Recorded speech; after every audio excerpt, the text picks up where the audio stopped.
سر موت آپ کسی کو یاد کروائیں نا، بڑے بڑوں پہ روب طاری ہو جاتا ہے۔ ہمارے ایک جاننے والے دوست تھے، تو دعوت و تبلیغ کے کام میں یعنی جڑے ہوئے تھے، تو ان کو کچھ ایجنسیز کے لوگوں نے نا اٹھایا، وہ خام خواہ ایک شک کی بنیاد پر انٹرویو کرنا شروع کیا۔ تو انہوں نے کہا یہ آپ دین کا کام کیوں کرتے ہیں، کیا ضرورت ہے؟ تو اب آپ کسی ایسے بندے سے یہ بات پوچھ رہے ہو جس کو یہ پتا ہو کہ میں نے مر کے اپنے رب کے حضور پیش ہونا ہے اور میرے نفع نقصان کا مالک اللہ ہے۔ تو وہ 2-3 بریگیڈیئر تھے اور کچھ کرنل تھے، وہ جو انٹرویو کر رہے تھے۔ تو اس نے کہا سر مرنا ہے، آپ نے بھی مرنا ہے، میں نے بھی مرنا ہے، میں نے اللہ کو منہ دکھانا ہے، تو میں تیاری کر رہا ہوں، مرنا نہیں ہے۔ وہ کہتے سب کے چہرے فاقو۔ اصل میں ان لوگوں نے کبھی سوچا نہیں ہوتا کہ ہم نے مرنا ہے۔ جب ایک دفعہ کوئی یاد کروا دینا، سر چھٹی کا دودھ یاد آ جاتا ہے۔ اس لیے موت کا راگ لاپنے کی ضرورت ہے۔ چوراہوں پہ کھڑے ہو کے، چھتوں پہ چڑھ کے ایک ہی بات کرنے کی ضرورت ہے کہ مرنا ہے۔ جب مرنا ہے تو سر پھر آپ اپنی مرضی کی زندگی نہیں گزار سکتے، پھر خدا کی مرضی کی زندگی گزاریں گے۔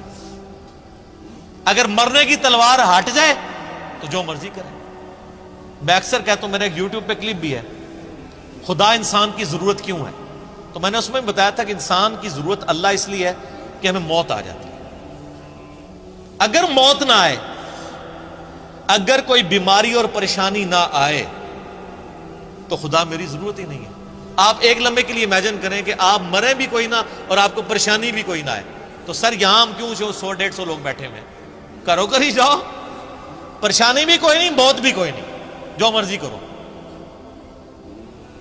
تو خدا آپ کی ضرورت ہی نہیں ہے، پھر کس نے نماز پڑھنی ہے؟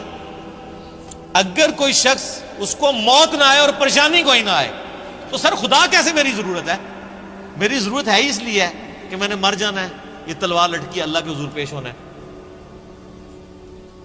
اور پریشانی ہر وقت کسی وقت بھی گیچی مروڑ سکتا ہے، بیماری آ سکتی ہے، بڑھاپا آ سکتا ہے، اور سر یہ خواہش آپ کی جنت میں اللہ پوری کرے گا۔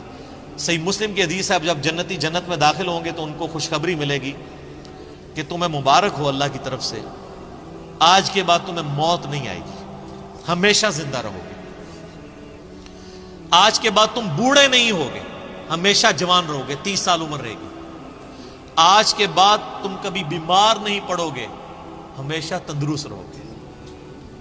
بیماری بھی کوئی نہیں، بڑھاپا بھی کوئی نہیں، موت بھی کوئی نہیں۔ ٹھیک ہے؟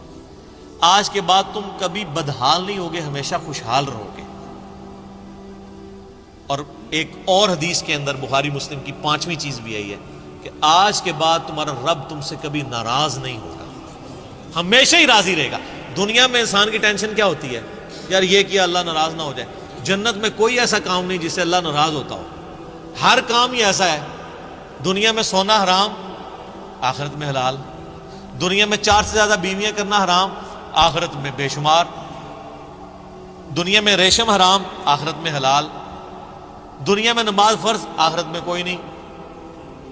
دنیا میں پخانے کی کمزوری، بخاری مسلم میں حدیث ہے، آخرت میں انسان کھائے گا ایک خوشبودار ڈکار آئے گی، ڈکار بھی خوشبودار، سب کچھ ہضم، کوئی پخانا نہیں۔